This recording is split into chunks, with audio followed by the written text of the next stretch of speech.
Welcome to Come and See, your podcast for finding truth in a world of chaos. Brought to you by All for Jesus Living Waters Ministry. With host and founder Richard Case and co-host and retreat leader Kathy Ricconi. Join us every weekday at this time to discuss news, spend time in the Word, and receive answers to your personal questions about living life in God's truth. And now your host, Richard Case.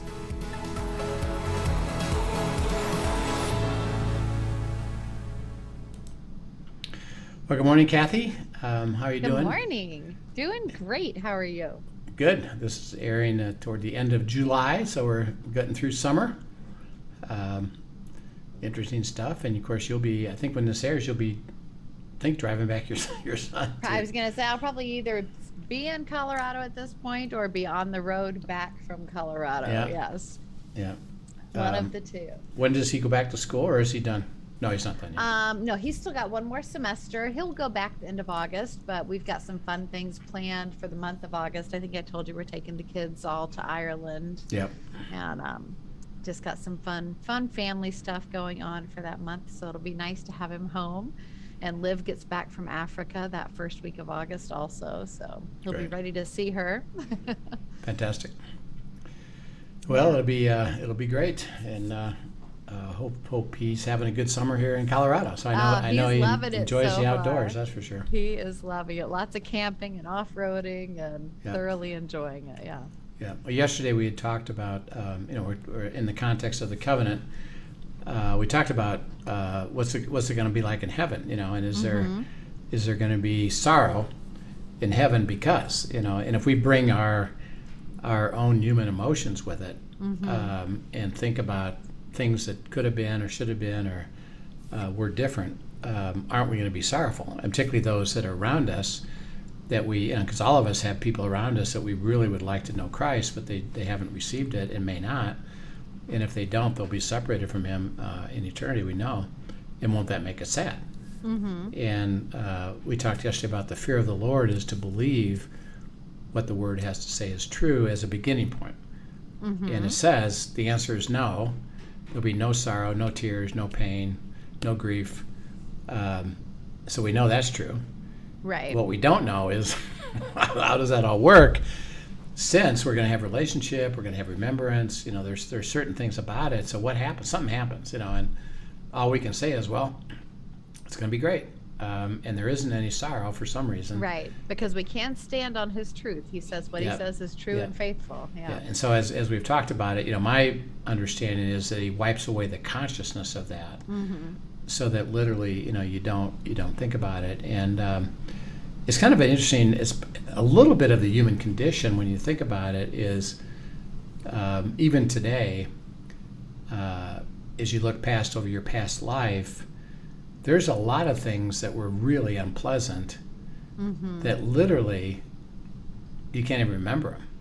Right. That's true. That they're not conscious at all, and even if you worked at it, okay, I knew something happened. What and you can't remember because it's literally gone. I think it's something similar to that. I think there's something about it that even if you wanted to, you couldn't do it because it's just not there anymore. And so it'll be interesting as we look at it. But we've talked about went through a fairly extensive period, I think over a couple weeks, talking about peace. Right. And shalom is so critical because it's kind of the centerpiece of us receiving the covenant. It's indicative of are we living in the kingdom? Because in the kingdom is righteousness, peace, and joy in the Holy Spirit. Right. And that it's a great indicator. It's a great indicator, and that in order, and again, it's kind of a condition. In order for me to receive the covenant, I'm going to bless you to make you a blessing. We have to be in the kingdom with him where it's delivered. Right. If we're not there, we're in the flesh, we're at enmity against God. He can't deliver the covenant to us by definition, because why? Well, we're not with him, and we're not surrendering our will to his. He says, I can't, in essence, give you the covenant and have everything turn around where you become God, because then you'll say, if I give you the covenant anyway, then you just tell me to do. You'll be telling God. God will be saying, you'll be telling me what to do. It doesn't work that way, because I know more than you, and I know better, and I have more capability, than you do. So we got to be with Him, and peace is an indicator of that. And stay in peace, live in peace, remain in peace, work at peace, and particularly because think about it. In the world, we're going to have what? Trouble. And trouble isn't very peaceful.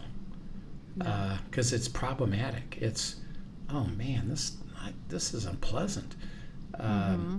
What happened today? Just, oh man, I didn't want that to happen, or that's a surprise to me, or how come, or and it can be universal like COVID, or it can be personal like a financial problem, or I lost my job, or my business isn't doing great, or my relationship with my family isn't good, and you just got trouble. And so generally speaking, and interesting enough, in the world, guess what? I believe it's getting worse and worse and worse and worse and worse to where there's this low-grade infection. Right. And that is, everything's irritating. And we're at a level of weariness from that. Yeah, it's weariness. Yeah. And, nobody cares. And, just to give you an example, I have a camera system. And there's a recording, what's called a DVR, that records stuff, and it just stopped working.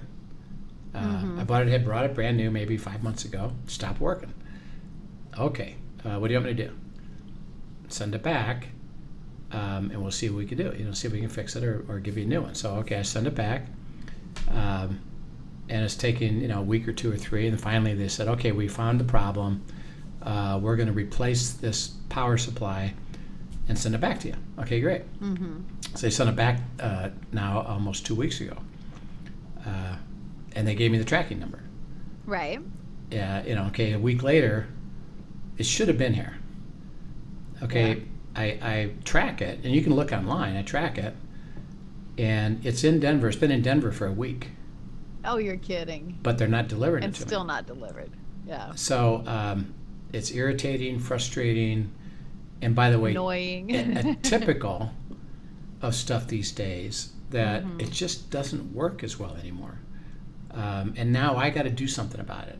Right. And I got to contact somebody about it. And how come? And why not? And are you going to get it done? And what happens if? Because they said, well, we sent it.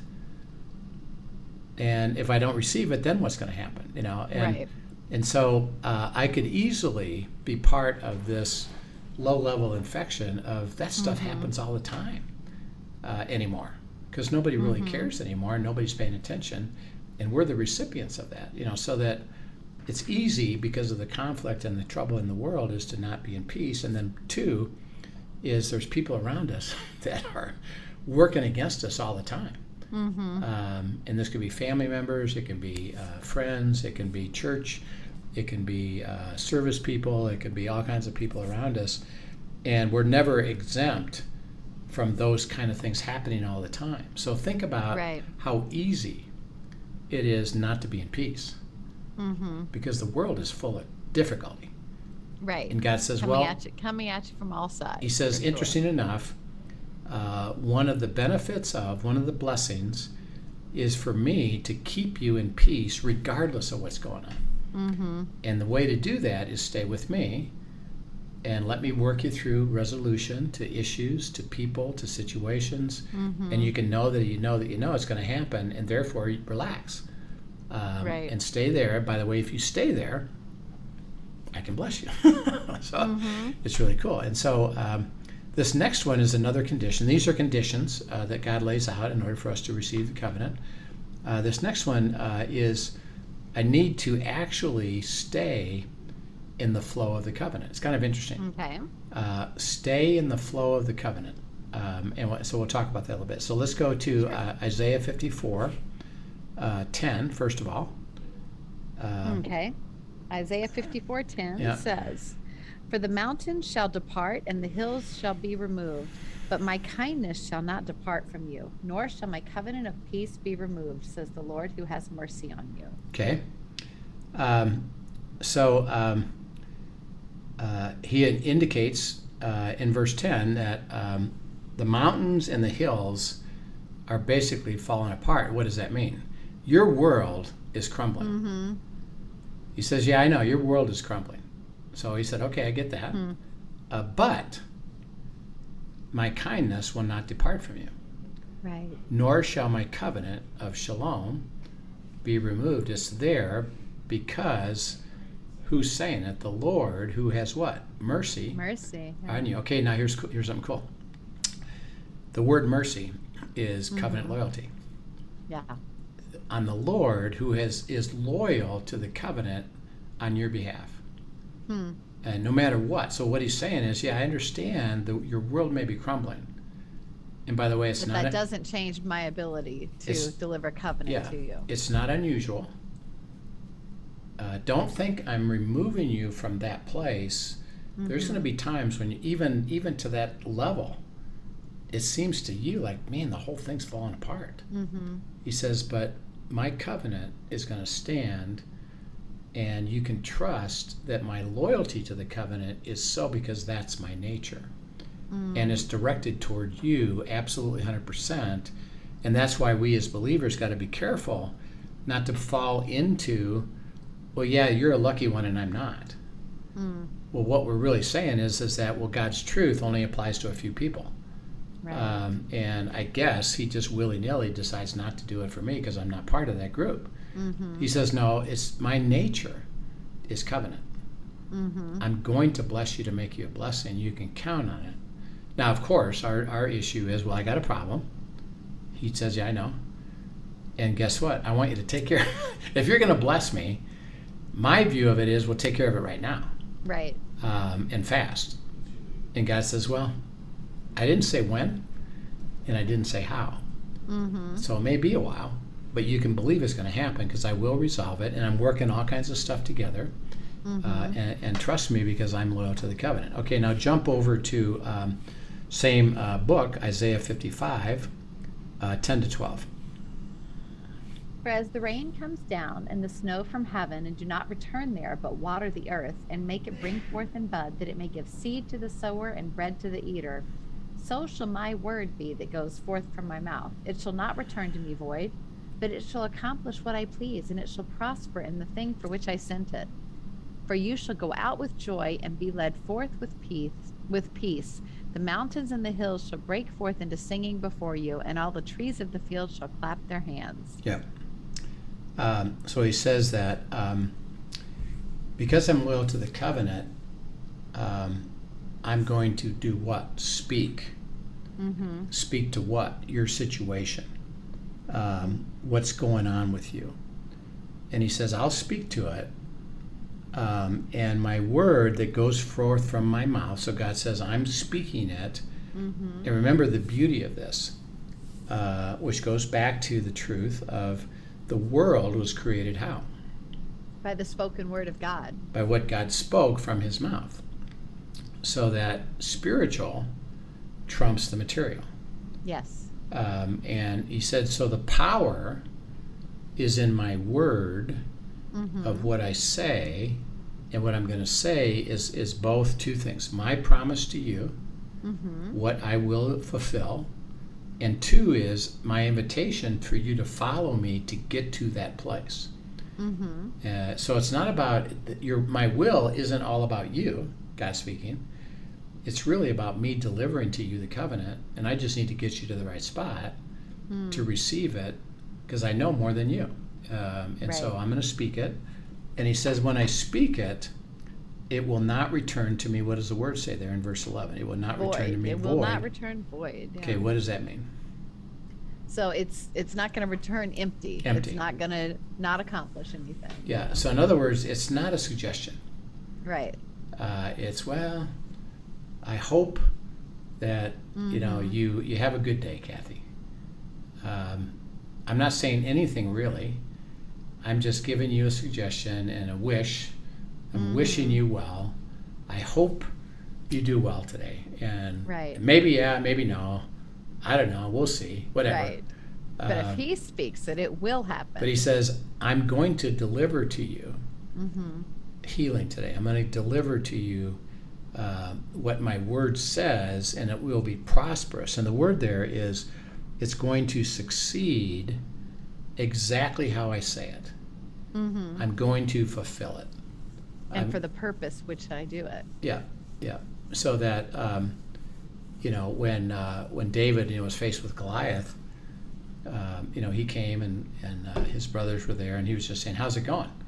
Yeah, it's not going too well. That big giant over there is threatening us, and whoever wins, we're going to have to surrender the nation to. And David's response is, what? How dare he defy the army of the living God? God has already seen, and why? And the reason why, because he knows covenant. Right. He knows what God has said already, is that I'm going to deliver you from the enemy if you have a heart to follow. And you can count on what I've said. And that's why David said, well, why are you acting that way when God said? And he says, God said that he's going to deliver us, so how dare he defy the army of the living God? He said, I'll take care of it. Who are you? You're not even a warrior. You're still a shepherd. He says, actually, I learned a lot being a shepherd. I've killed bears and lions who obviously wanted to kill me. Right. And he said, I learned something about that. It wasn't me. It was God, and I believe God. And he delivered me from the hand of the bear and the lion. He said, this is nothing. We can take care of this. And then he goes into battle. And it's interesting because you read in that chapter, David, he has, this is in 1 Samuel 17, he runs to the battle. He runs toward Goliath. And he says, you come at me with sword and shield. I come at you in the name of the Lord. Why? God said. Right. And he acted in confidence of that, yes. So the covenant loyalty is that I am going to deliver the resolution by what I speak, because it's way more superior than these circumstances. And think about it, if that's true, his word trumps those circumstances. I got problems with circumstances. What therefore should I do? Go seek what? What should I go seek? Go seek what he has to say. Absolutely. His word. What do you got to say about this? Yeah. Because if you can speak to it, everything's going to get resolved, which is why even when we said last time about conflict of people, God will resolve it. Now, by the way, now in our mind, we'd be like the disciples. Do you want me to call down fire and brimstone and and come against that person? No. What I'm saying to you, son, is I'm going to speak to you.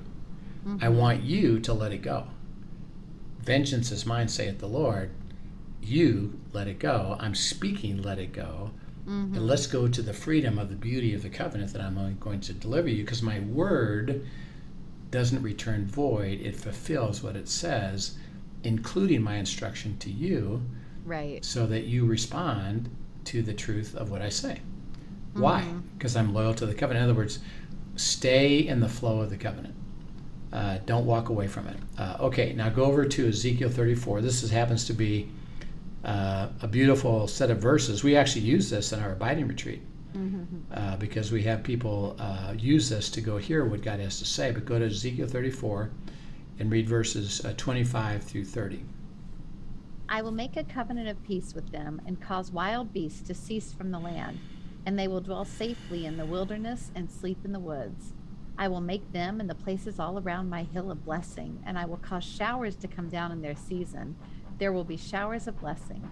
Then the trees of the field shall yield their fruit, and the earth shall yield her increase.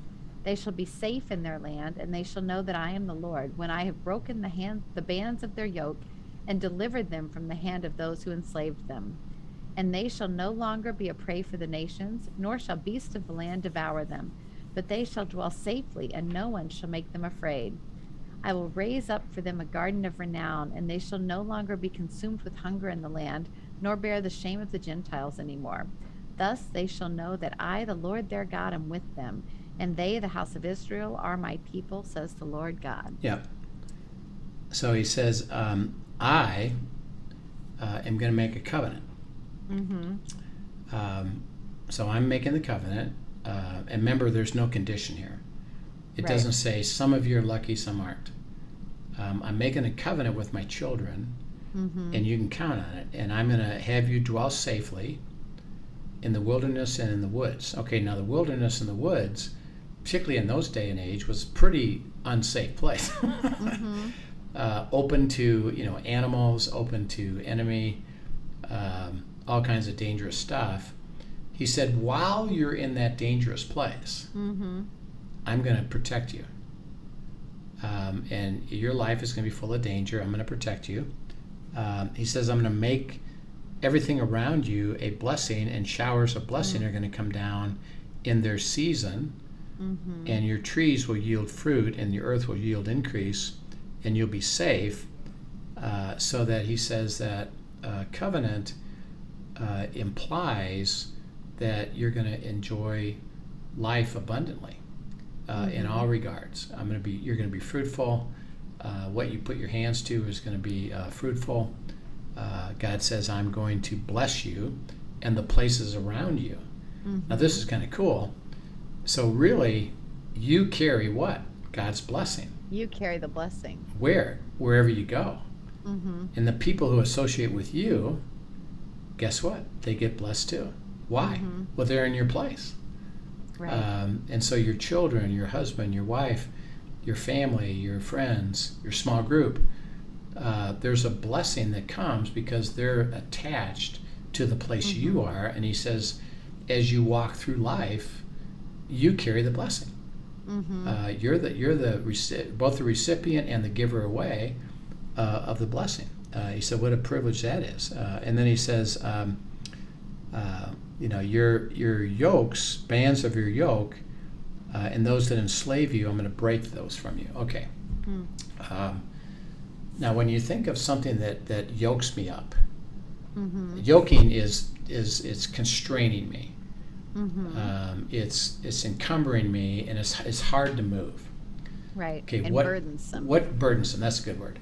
What kind of things burden you? What kind of things cause you difficulty, stress? Not you personally, but what is it cause? Normal worries of the world, for one thing, and just it can be financial things. It can be conflict that you're in with people. It is the unknown or a lack of control. All of these things can be burdensome to us and can cause that yoke. Yeah. You can be yoked. And sometimes actually things that we are addicted to or enslaved to, literally, whether it be a drug addiction or a porn addiction or food addiction, things like this also play into that. That's right. So it can be, things that you're associated with, the heaviness of worried about it. I'm constrained by this because I'm focused on trying to resolve it. I can't seem to get past it. Something happened to me and I keep thinking about it. Right. I'm yoked, and then he says you may have people enslave you, and literally the word there is you've become a slave to people that are not pleasant. Okay, how do you do that? Because generally you would reject that, right? But what happens is through that emotional response. So that if somebody hurts you, like particularly those that are close to you, your family, could be friends at church, could be business associates. What happens is you start to focus on all that all the time, and now you're enslaved emotionally and mentally to that situation, so that they remind you all the time of the difficulty, or you're thinking of how am I going to get out of this? How am I going to get out of this? How am I going to change this? I can't. They have power over me, or something's not right. And you're enslaved by somebody else that has done something to you. And this is particularly true, and we know this to be true, that you as children, you were in a sense, being controlled by your family, by your parents. And if it was really unhealthy, like they treated you poorly, or they whacked you every time because you did something. I've had situations where I've had such people describe about them as children that they were told that they were no good, or they were said you're not good enough, or do better, or that was nice but you could have done better. And so they're geared toward perfection. Right.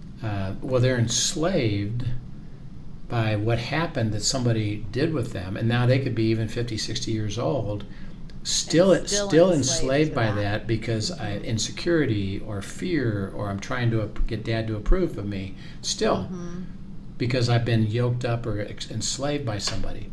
And God says, if you have a heart to go with me into the covenant and stay in the flow of the covenant, I'm going to break that off. Right. And not just have you manage it. No, I'm going to actually be freed. I'm going to freed from it, so that you know that I am God, because I'm loyal to the covenant, this covenant that I promise you. And I'm going to raise up for you a garden of renown. It's going to be fantastic. The Garden of Eden, basically. You won't bear any more shame, and you'll know that I'm your God. How? You're in the flow of the covenant. Right. What's happening? You're receiving the covenant. What? Things really are happening. I'm getting protected. I'm feeling more secure. I'm having yokes broken off. I'm having enslavement released. I'm having blessing. Showers of blessing are coming around me, which he says, I promise you, I promise you, I promise you. And it's universal. Why? Because God says, I'm loyal to the covenant. And you can trust me, and you can know that it's absolute. And so he says, now, I need you, and I want you to stay in the flow of the covenant. And so even after you receive, let's say, a blessing, and a lot of Christians feel like, okay, I got that blessing, but I know it's not going to last. And they tend to actually expect the next problem is going to occur. Yeah, kind of waiting for the other shoe to drop. And this ain't going to be that. And you can never enjoy it, so to speak. And there's two things about that. One, God says, rejoice at what we just experienced. By the way, that's going to become normal in the middle of a life of difficulty. Because he said, if you think just because I gave you this blessing, now you're free of difficulty, you got it all backwards. Right. It's going to be difficulty. But just like I did here, I'll resolve the next one. And I'll resolve the next one. And I'll resolve the next one, continually giving you blessing in all these different aspects that you can trust and experience by what? Staying in the flow of the blessing, and actually flip it from not I'm waiting for the next problem. It's in the next problem, I'm waiting for the next blessing. Right. Do you see how cool that is? Expecting the supernatural. And expecting him to show up. Yeah, expecting him to resolve it, so that what happens is, if you get to this point, and Linda and I have gotten to here primarily, is we're not absent of difficulty. We got business issues, and we got other stuff going on. It's like, this happened. I wonder how God's gonna resolve this one. This ought to be interesting. Right. And it becomes more of an adventure of seeing him at work than a dread of what's going on. Yeah. Okay, now think about why. Well, because I'm in the flow of the covenant. I'm still in the place of the covenant. The covenant is going to happen. As you stay in that flow, it happens. Right. As it happens, you stay in it longer and longer and longer and longer, because you realize, well, that's more normal than not. Does it mean absent of trouble? No. The next trouble's coming, yep. But it doesn't scare me anymore. Right. This ought to be interesting to see what God's going to say about this and how he's going to handle this. So the key is, he says, stay in the covenant. Stay in the flow of the covenant. Don't leave it. Why would you leave it? And don't look at trouble as, well, I guess I lost it. No, you didn't. In the middle of trouble, I'm going to deliver it. And he promises you this. But stay with him in the middle with of him, it. yeah. Yes. So get excited about that. We'll pick it up again Great. Next week. Actually, next Monday, we'll pick up more of this about the covenant, stay in the flow of the covenant. But it's kind of an interesting thing of, I'm going to give you the covenant. Stay here with me. Let me give you the covenant. As I give it to you, stay with it and stay in that flow, and trust me, it's going to keep going and going and going and going. Hallelujah. How beautiful is that? That's awesome. Thank you so much for sharing that, and thank you for joining us, everyone. Looking forward to our next conversation. Yep. We'll see you soon. Have a great day. Yep. Thank you for joining us for today's episode of Come and See, your podcast for truth in a world of chaos. Brought to you by All for Jesus Living Waters Ministry. Send us your questions and comments And tune in tomorrow for more answers to your personal questions about living life in God's truth. Remember, God's will is best and none better. His truth brings peace in this world of chaos.